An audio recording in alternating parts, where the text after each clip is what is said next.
Welcome to Literacy Talks, the podcast for literacy leaders and champions everywhere, brought to you by Reading Horizons. Literacy Talks is the place to discover new ideas, trends, insights, and practical strategies for helping all learners reach reading proficiency. Our hosts are Stacy Hurst, a professor at Southern Utah University and Chief Academic Advisor for Reading Horizons. Donnell Pons, a recognized expert and advocate in literacy, dyslexia, and special education. And Lindsay Kemeny, an elementary classroom teacher, author, and speaker. Now, let's talk literacy. Welcome to this episode of Literacy Talks. I'm Stacy Hurst, and I'm joined by Donnell Pons and Lindsay Kemeny. And if you've been listening to our podcast for a while, you know that when we don't have a guest, we take turns choosing the topic. And this week, it is a topic that I'm so looking forward to discussing. Donnell chose it, so we're going to let her lead the conversation. And we won't waste any more time. Just turn it right over to you, Donnell. Let's chat. Okay, thank you. Alrighty, so I'm going to admit that the title was clickbait to kind of get us in. I don't know if there is any great debate occurring, but maybe there is in your community. It's more of a conversation, and it's more that some things have come up and it's gotten people talking. And so, may or may not be a debate. We'll see. So we'll start with exactly what this conversation means. And for me, it's the pinnacle of science and research coming together, and it's informing instruction in real time. And it's always interesting to me because we don't like to talk about how messy this can be, but it's pretty messy, and it makes us uncomfortable, I think, to have these discussions, even though I don't know why they do. They shouldn't, because this is what it's all about, right? Is learning and then application. And we also aren't very good at accepting that those small adjustments to instruction can make a lot of sense. And in fact, it probably answers a lot of questions oftentimes that we ourselves might have in a classroom going, I wonder if. And then when it's brought to us, it's interesting. Sometimes we can go, what? So it's these awkward moments that end up improving instruction. So that's why I'm really pleased to have this conversation today. So I know about the great syllable debate, even though I love it because it's very clicky. You can get on it. It's more of a conversation. And I think more than anything, it's us kind of getting comfortable with some perhaps new information or just information that has more specificity to it for some. So let's begin. And on that, we have a couple of things that we've picked up that we could read online, but there may be other pieces that you find online too when you Google this. So one of them was actually a reprint of a blog post by Tim Shanahan that he did for Reading Rockets, and it's called On Eating Elephants and Teaching Syllabication, where he does talk about the whole article by Devin Kearns. So if you haven't had a chance to read that one, this is kind of a synopsis by Shanahan, which is just fine if you have the time for it. And then also he mentions within it this work, the thoughts of Devin Kearns in 2020 and the work on syllable division that came from something called Does English Have Useful Syllable Division Patterns? So just to familiarize you with, that was Shanahan talking about this piece within his blog post. And so that will be the other article that maybe we reference. But like I say, if you Google, you might find other things, because I found other articles that were kind of interesting about syllabication. So let's begin. And Stacey, I might start with you because maybe you're one of the first people I had this conversation with about this work. And then because of you talking about it, I went in and saw Devin Kearns presenting on syllabication. It was really interesting. But what exactly is syllable instruction, and why is it so critical to the debate around teaching reading? So words are made of syllables, right? Like that is probably the reason that it's so important. I think a distinction is important to be made because we have knowledge of syllables in speech, which we can hear, obviously, and you don't need to know how to read a word to identify syllables in a word in speech. So if I said umbrella, we could say umbrella, right? But in print, sometimes those syllables operate differently, and our spelling system is complex. So it's important to note when it is easier to decode a word based on syllables, morphemes we have to consider in this conversation. But either way, I like to start with my own students, a definition of a syllable. And it is a unit of speech that's organized around one vowel sound. That's when we're talking about phonological awareness, right? Not phonemic awareness, but in print, And Devin Kearns has stated this too. A syllable has at least one vowel. And in that case, they're talking about a letter, because we can have one vowel sound that is spelled with two letters, right? So I don't know if that answers your question directly, but very quickly you can see how this can get complex if we're teaching these things. But I think either way, we start on the single syllable level and then we build. And you can already see, I think you answered both parts of that question just in the explanation, how it's important to reading, as you pointed out.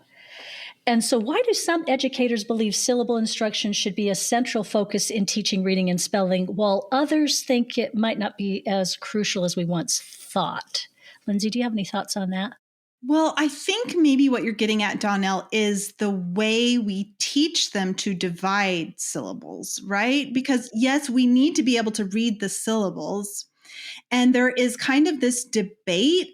I do see debates about this, and maybe, hopefully more just professional discussion, because it's good to kind of get to like the nitty gritty. But the question here is, how do you best teach students to read these multisyllabic words? And what I fear is, because what we do is we talk about, which I assume we're going to get into some nitty gritty kind of like, how do you divide the syllables? What's the process, and what do you do? And then you have people pulling back saying, hey, we don't need these like rigid syllabication rules, right? Which we'll talk about. But I think the key here is, sometimes I worry that when people are saying that, it could be interpreted as, we don't need to do anything, and we still need to do something. We need to teach our students how to read a word with 2, 3, 4 syllables. Certainly some students figure it out, right? And they just do it. You could teach them, 2 syllables, and then they just apply that to everything. But a lot more definitely need some kind of, instruction in what to do when you get to this word that's a little bit longer. So I think sometimes I'm worried that with the conversation, that's what will be a takeaway, where now it's just kind of holistic and students will figure it out, when we still need to instruct our students in how to read multisyllabic words. Yeah. And I'm really glad, Lindsay, you pointed that out, because that is one of the concerns, because that's never been stated, that we don't need any. No one ever stated that. And Shanahan's quick to point that out too in his rehash in the blog post is, hey, look, he never said don't. Right? Yeah. It's just what type and what's most useful in certain settings, right? Yes. This kind of a thing. We can have conversation about that. Yeah. So I do appreciate you doing that. So Devin Kearns' research, and Stacey, I'm going to have you address this one, because again, you were the one who introduced me to his research, has been pivotal in sparking this conversation. We're going to call it conversation or discussion. So what are the key takeaways from Devin's work that have shaped the current conversation about syllable instruction? What were those key takeaways? I think his main point, was that we're overcomplicating it, right? Like 6 syllable types and 6 ways to separate a word into syllables is cognitive overload for a student. Yeah. And his other thing from his article, how does English have useful syllable division patterns? What he found is a lot of these syllable patterns are not very consistent. So he kind of is pointing out, hey, why are we spending all this time teaching these certain, syllable division rules when it's not consistent? He found the VCCV pattern very consistent, where you're dividing between the 2 consonants that are between the 2 vowels, right? But he found the VCV very unreliable. And so he's saying, he said the unreliability of VCV may not justify the effort required to use the strategy. And what he's talking about, VCV, is after, if you have 2 vowels and you have 1 consonant between them, then you'll teach, you're going to break it after the first vowel, and that vowel is going to be long, because now that's an open syllable. So you're saying like tay and then bull instead of tabble or whatever. Actually, a better example, because that's a final stable syllable. A better example would be like dinner versus diner, right? So dinner, there's 2 ends. You split it in between, and then he's find that pattern very regular. VCV, like diner, where you split it after the vowel. Now the I is going to spell the I sound. So you have diner. He said that that's not as reliable, but that was not in 2-syllable words, right? He said in 2-syllable words, it was a little more, I'm trying to find the percentages. In 2-syllable words, that was a little more reliable than in 3 or more syllables.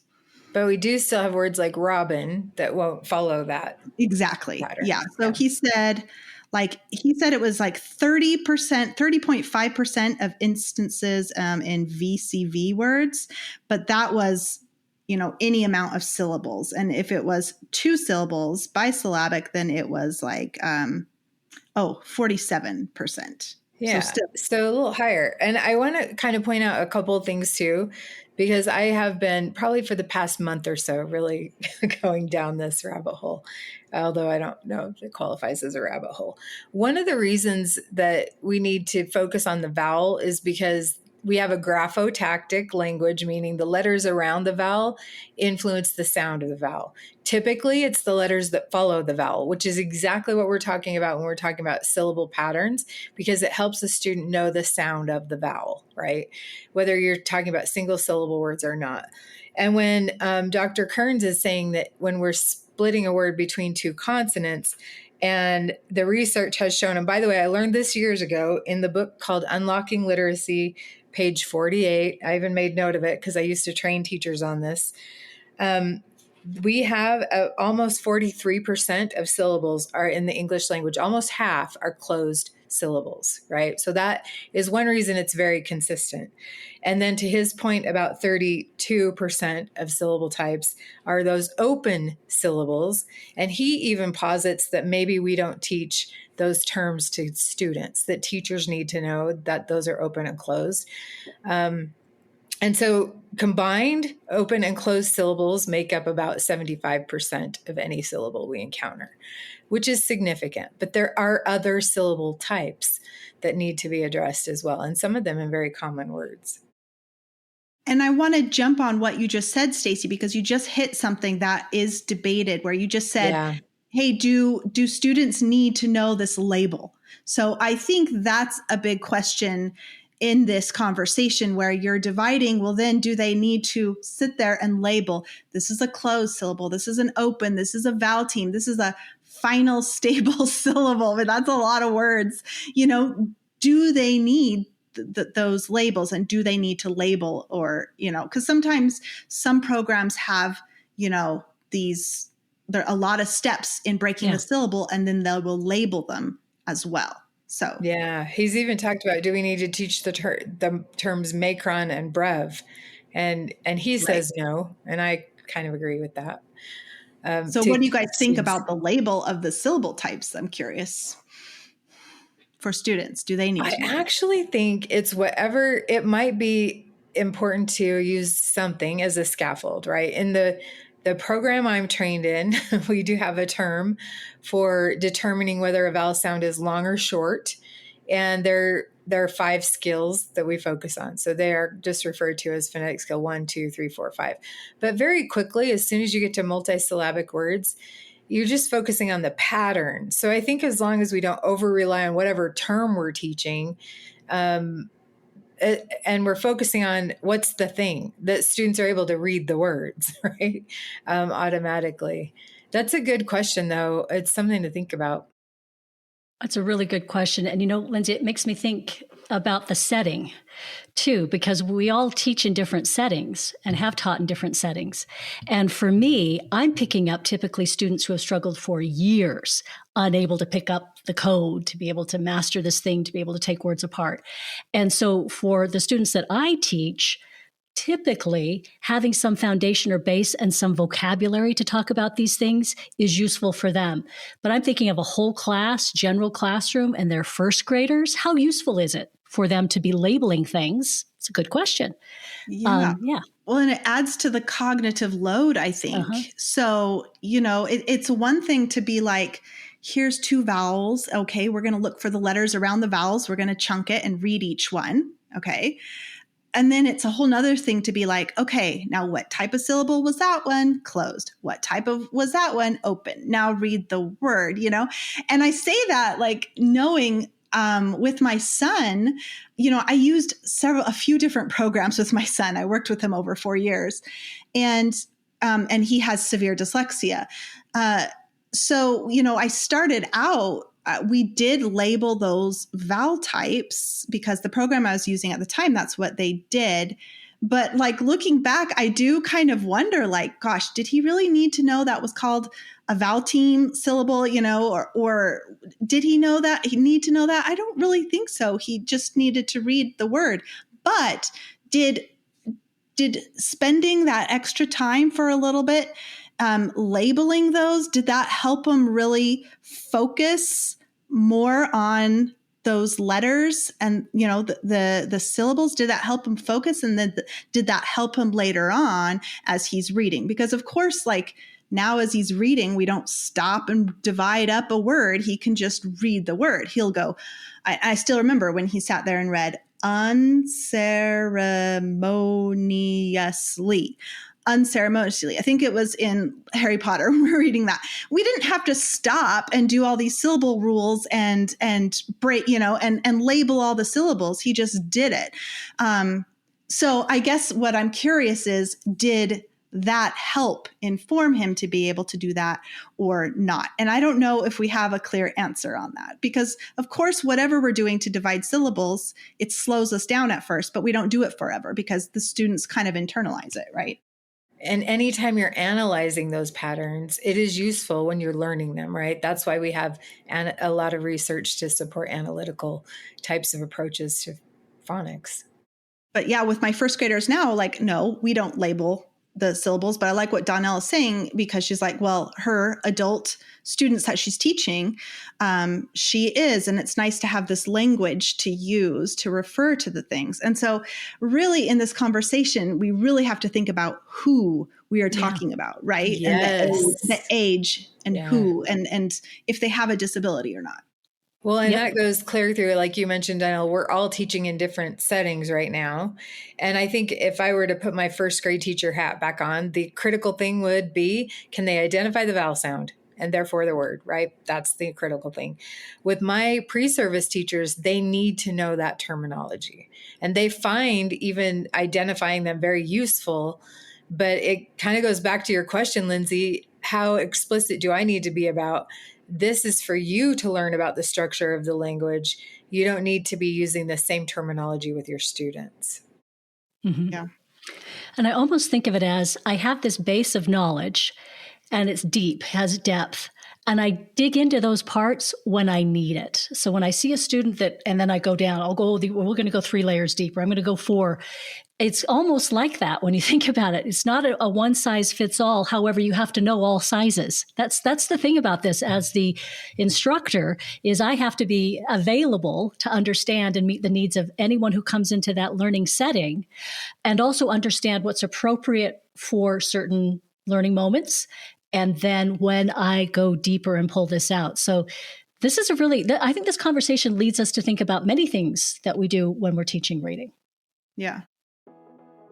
If you're wondering where to find proven, outcome-focused ways to put the science of reading into practice, you're in the right place. Reading Horizons Discovery Product Suite is a foundational literacy program for grades K through 3 that leverages a versatile instruction method, a personalized student platform, and accessible learning aids that include phoneme cards, student transfer books, and decodable books.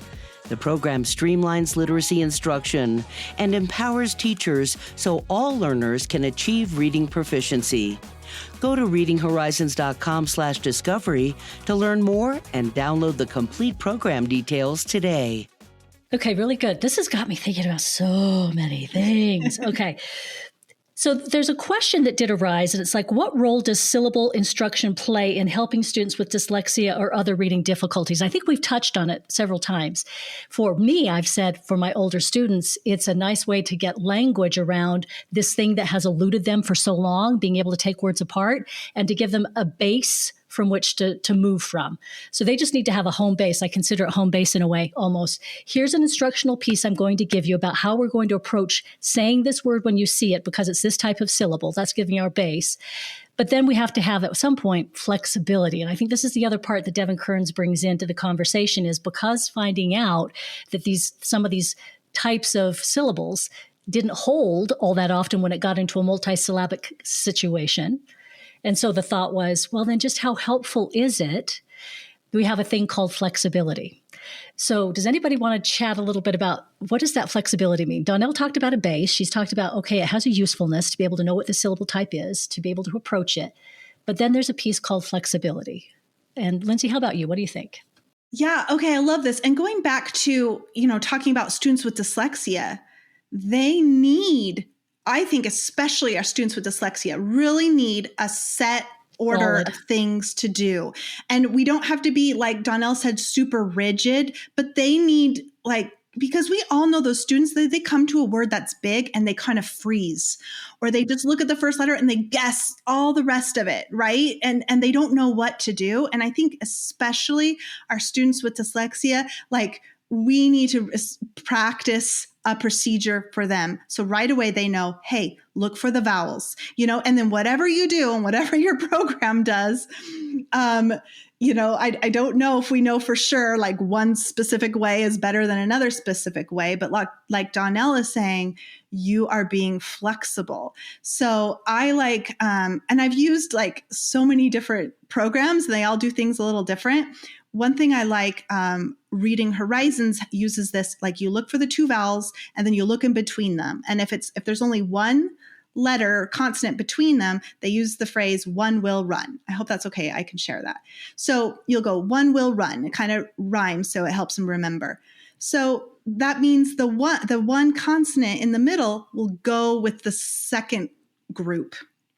And then the vowel, then you split it right there before that. So one will run with the second group and you split it right there. So then you're looking at that vowel. And if there's nothing after it, you say the long sound when you look at it. All right. But then Donnell's asking about, what about flexible? Well, then if it doesn't work, you just say the other sound. So you just flex the vowel. And some people will say you just flex the vowel all the time. Okay. But students, I think it's really helpful, especially ones that are struggling, need this procedure. So you first say one will run. And then let's say they say K-bin. K-bin. Does that sound like a word you don't know? No. Okay. Let's try the other sound. Cabin. It works. And so we were flexible there, but we did have a little procedure that, hey, that doesn't take long to learn, but it gives them a starting point for what to do.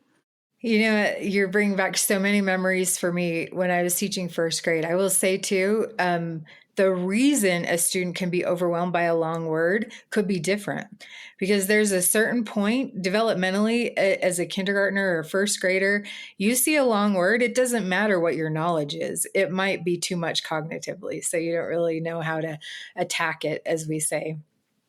So teaching them those skills, and I agree, especially for students with dyslexia, and they need those solidified, those solid guidelines and guideposts for that. So I think it's beneficial for all students to teach that way. And one of the reasons that Dr. Kearns, this conversation has been so intriguing to me is because of the Reading Horizons method. In that methodology, we don't teach 6 ways to break a word into syllables. We teach 2, and then we have a flexible skill as well. So really but it presupposes, as does any program, it presupposes that students need to know a certain amount about those vowels and how they operate in single syllable words before you can move on to that point. And I've been dying to share this because, as you know, in our Big Sky episode, I made reference to the journal that I've been keeping since my first time at Big Sky. And Dr. Moats even brought this up the first time I attended Big Sky. I wrote down exactly what she said, because I think Dr. Kearns' research was kind of newer at that time. She wrote, his point is well taken that syllable types can be overdone, especially with Latin-based and Greek words. And I think that's exactly where we need to be more intentional at that point of transition, for when students are mostly learning Anglo-Saxon words, things are pretty consistent. But then we really need to lean into morphology when we get to those Latin-based and Greek words. And that's where the peeling off strategies come in, or knowing that even though a morpheme is spelled the same, it could be pronounced differently depending on what other syllables surround it. So excellent point there, that there is, even teachers, we need that set for variability, right? We need to be flexible in that space. Teaching them to be flexible. Yeah. And then you just said, we're talking about morphemes. And so that's one thing. And you'll see that in research studies where they talk about there's two different ways to divide words, right? You could do a syllable approach where you're dividing by syllables, or you could do a morphological approach, right? Where you're dividing the morphemes. And that's, I use that with my son too. When he was either in 5th or 6th grade, we use Rewards by Anita Archer. And that is what she's doing. They're looking at the morphemes. So you circle the prefix, you circle the suffix, then you look at what's left, you read that, and then you add it. And, that is great too. So there's different approaches. You're probably not going to do, if I'm a 1st grade teacher, I'm probably not going to be looking as much at morphemes at first. I'm going to be looking at syllables. And then when we start to introduce more words that have those affixes, then we're moving to that, right? Yeah. This whole thing has got me thinking about sometimes explaining it to my students. One of the things that's been helpful, like I say, I work with older students. And so for a long time, they would see a multisyllabic word and panic, right? There's a lot of panic. Sometimes I might know that word because I've seen it before, whatever. Everybody knows what this feels like. And so one time I showed a video of someone learning to run hurdles. And you don't go out and just start jumping hurdles. You actually count your steps in between the hurdles. That's what they do. That's a beginning hurdle is count, count, count. On this foot, I lift, leg goes over.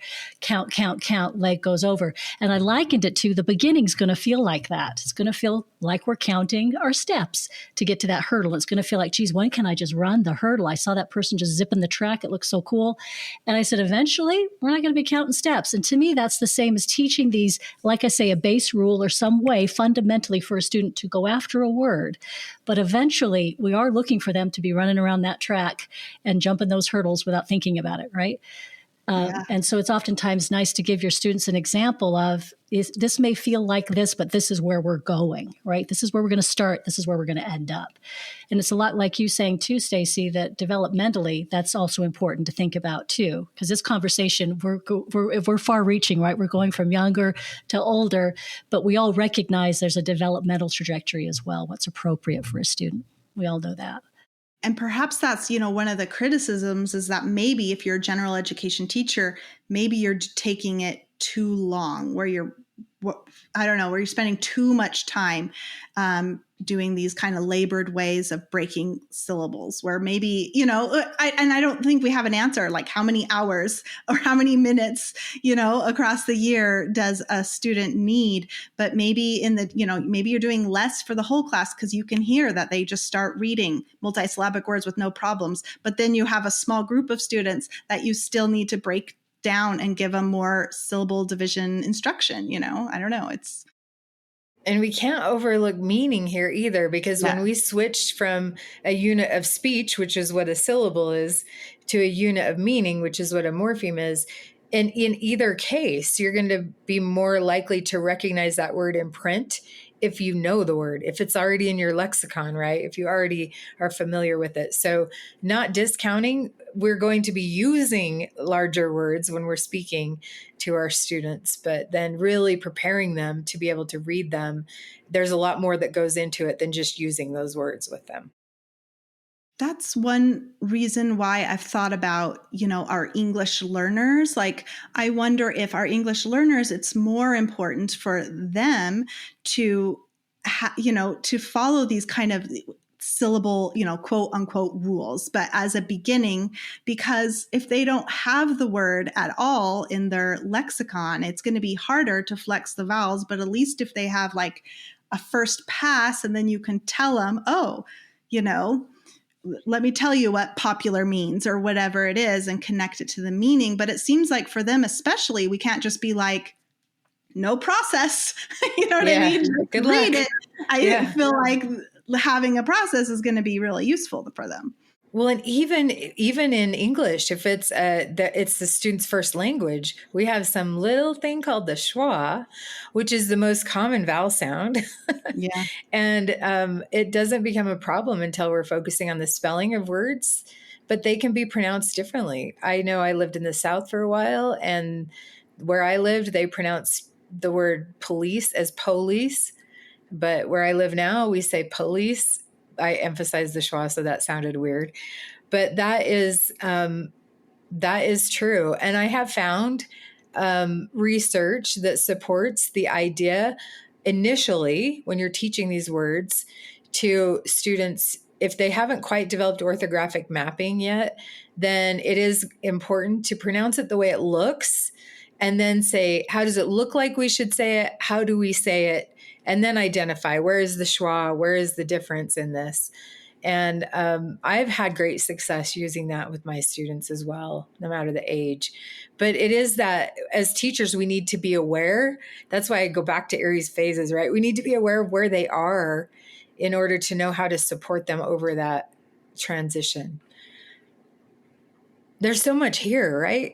There's so much to think about. I was thinking we could go off into different areas, and we've already touched on, I mean, my next question was leading to, is there a danger of spending too much time on teaching syllable division? Is that a problem? And Lindsay, you touched on that in talking about, well, if you are spending a great deal of time in the general classroom and most of the kids know how to do this, but then that ear, and I thought that was a really great comment that you made too, listen with that ear, and if you can hear that your students are, so it's having them do the thing. So obviously your students are spending time doing the thing. And then I also have this little thing at the back of my mind that I keep thinking of, and it's that statistic of how little time students actually spend reading in a classroom. Yeah. And it makes me think how difficult it might make it for the students to get to that point where they are running around the track rather than counting their steps, because they simply aren't having enough time. Oh, yeah. Right? In text. Yeah. So that's also interesting. The application piece is like huge. And I'm always thinking that in my classroom. How many minutes of practice are they getting? And I don't mean how many minutes of practice doing like a little worksheet or something. I mean like reading. And we call it doing the writing. thing. Yeah. With feedback too. And some of them need more feedback than others. Yeah. But Sure. And yeah, Donnell, that's when you're listening and you're like, hey, listen, they're getting those multisyllabic words just fine, or they are not. They are, that's where they're kind of,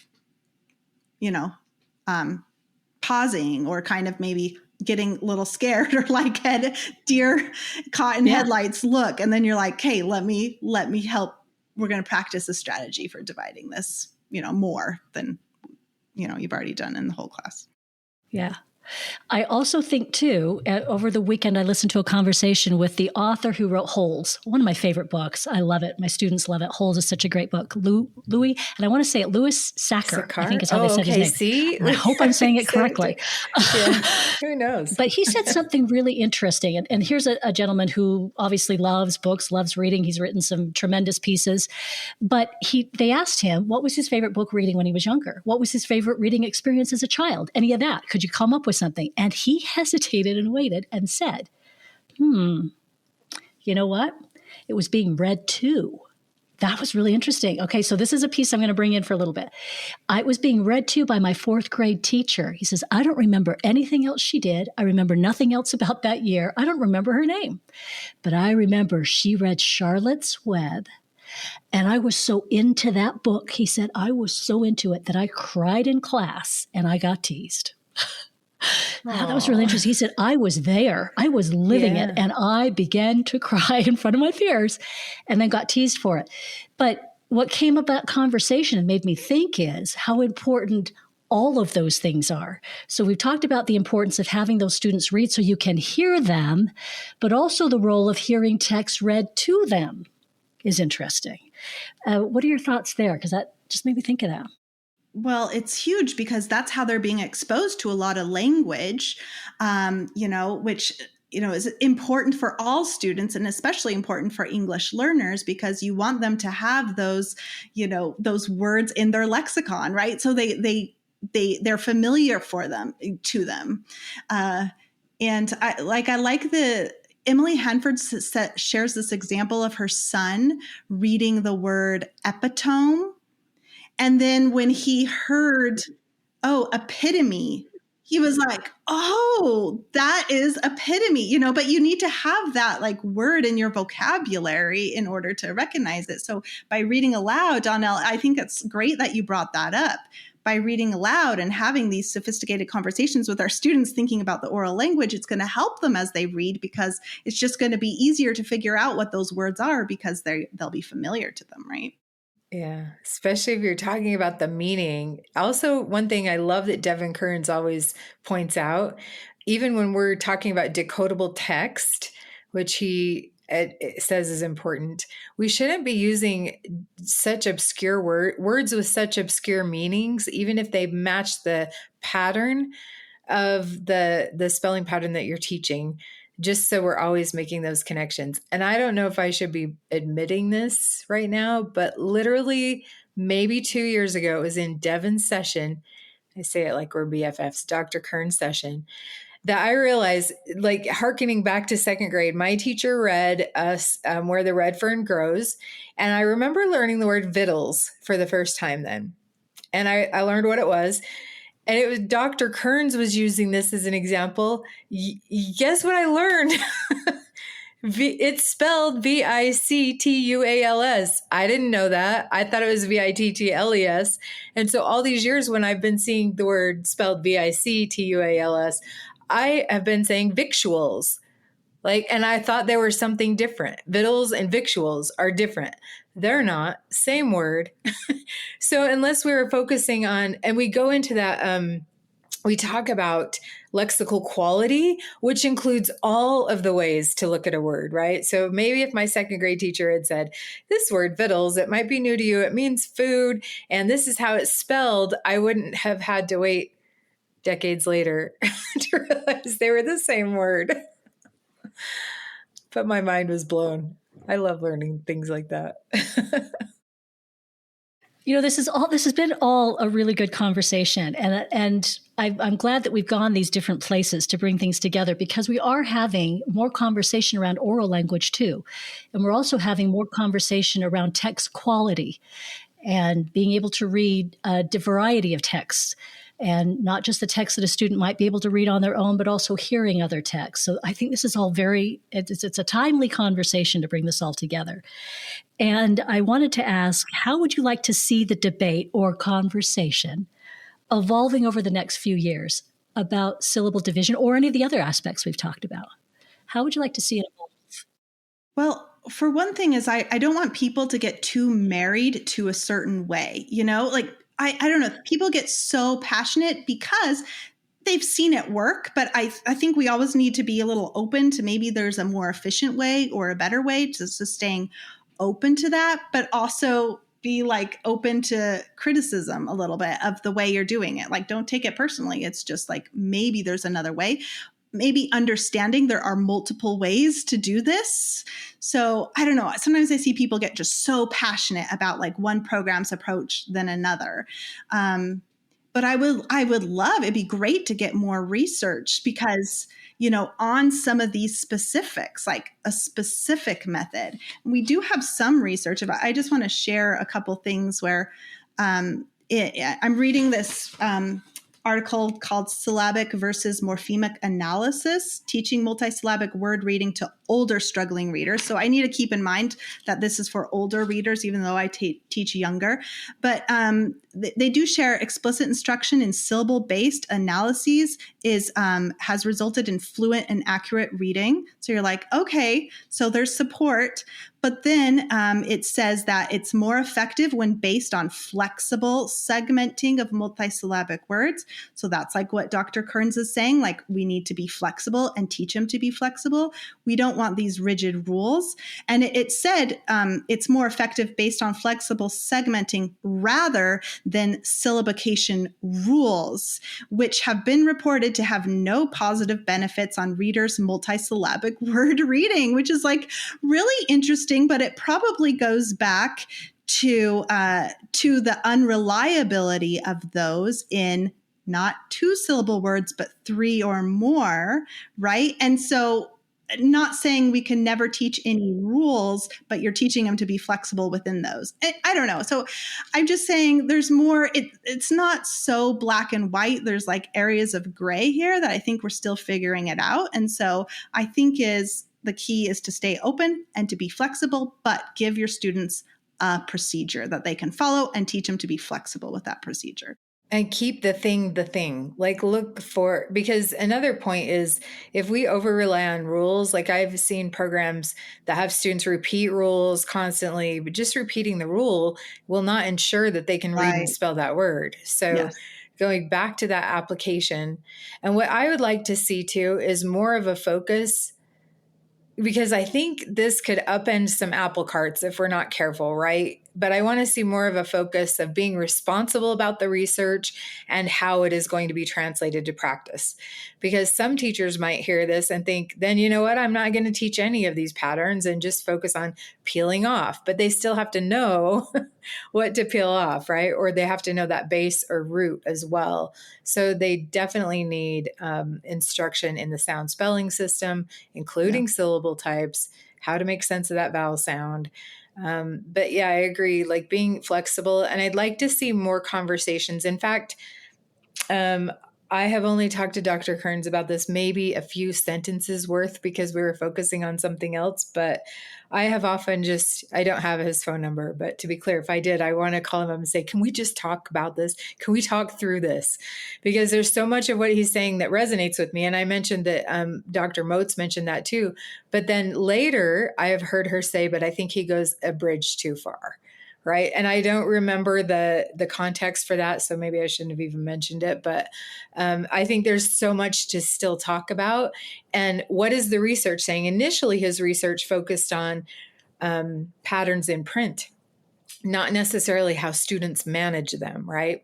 So research focused on, like you were saying, Lindsay, on the programs with actual students in real classrooms to see what would work best for them too. Lots more conversations and research. And not getting carts ahead of the horse, I think. Because like you're saying, Lindsay, like use something and then adjust, be flexible. It'd be nice to also offer teachers some guidance around how much time. Yeah. And I realize that's going to vary, right? I totally get that. But I do think that, and again, I understand what I'm asking too. That's not an easy thing. Lest it sound really simple, it's not. To be able to come up with something like that to provide guidance, but it would be nice to be able to offer up something like that along those lines. And then also, I think, to be really clear about the benefits that students might be getting from being able to recognize patterns and how that might also be improving their spelling as well. I think we've done some things, I've heard some things, I've read some things that sound really interesting and intriguing, but that would be interesting as well, because all that to say, we want our students to be able to go from counting the steps between those hurdles to being able to just run those without having to think about them. And that's really what we're all after in the end, right? Absolutely. Yeah. There's a research article I really like. It's by Devin Kearns and Victoria Whaley. It's from 2019. And so they share, some strategies at the syllable level and at the morpheme level. And so just to close, because we're talking about syllables, at the syllable level, there's 4 strategies. 1, identifying the syllables in words using simple principles. So I don't think he's necessarily saying to label them, but right, you're able to recognize. So you're recognizing those patterns.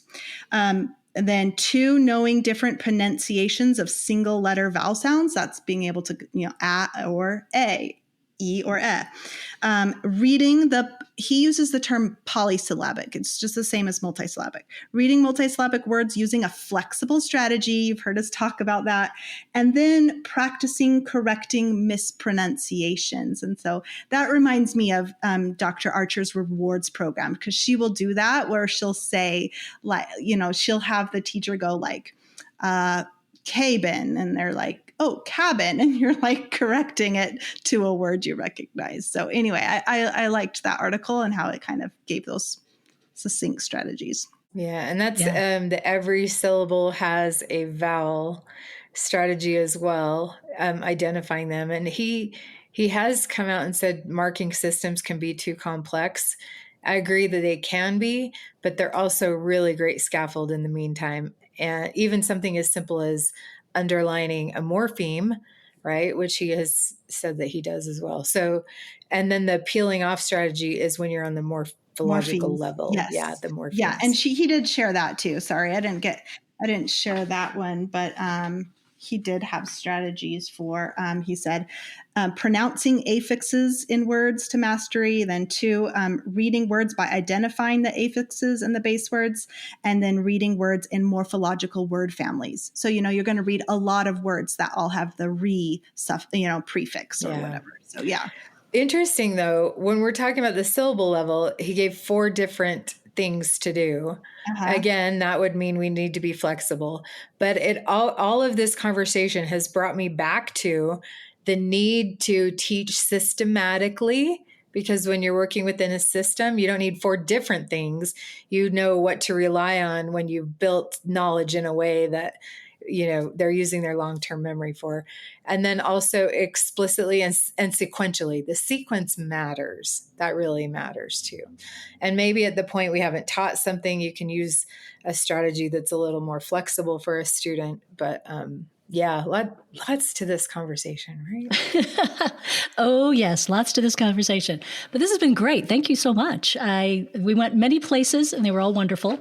I appreciate the conversation. Yeah, thank you for the topic, even the clickbait of it, because it can become a debate, I think.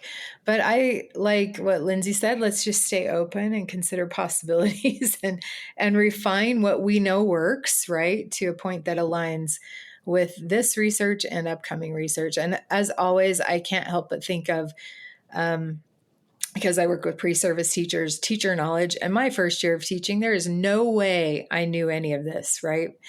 But I did know enough to flip the vowel. But I think that was a balanced literacy trick anyway, flippy the whatever it was. But it's good. It's good to flex the vowel, right? Yeah. But it's so much better when you teach all the things that go up to that in the first place, right? Only to confirm what the word is. And then I also I'm hearkened back to the fact that I did use a scripted program before as my knowledge was growing, and that could help compensate for what I didn't know. And I think publishers have that responsibility to help make sure that their materials can support teachers while they're still learning, which we all will always learn. I always say a script is useful, but it's a scaffold for teachers. It's not the dirty word that some people think it is, right? Anyway, so I think I just continued the conversation. I feel like we're supposed to be wrapping up, right? I got carried away. Great topic, Donnell. Thank you so much for choosing it. And I'm sure we'll be addressing it soon. We should probably reach out to Dr. Kearns and see if he could chat with us too. Be great. Yeah. Okay. And thank you all for being part of this conversation. We'd love to hear your thoughts on this. As ever, feel free to reach out and please join us for the next episode of Literacy Talks. Thanks for joining us today. Literacy Talks comes to you from Reading Horizons, where literacy momentum begins. Visit readinghorizons.com/literacy talks to access episodes and resources to support your journey in the science of reading.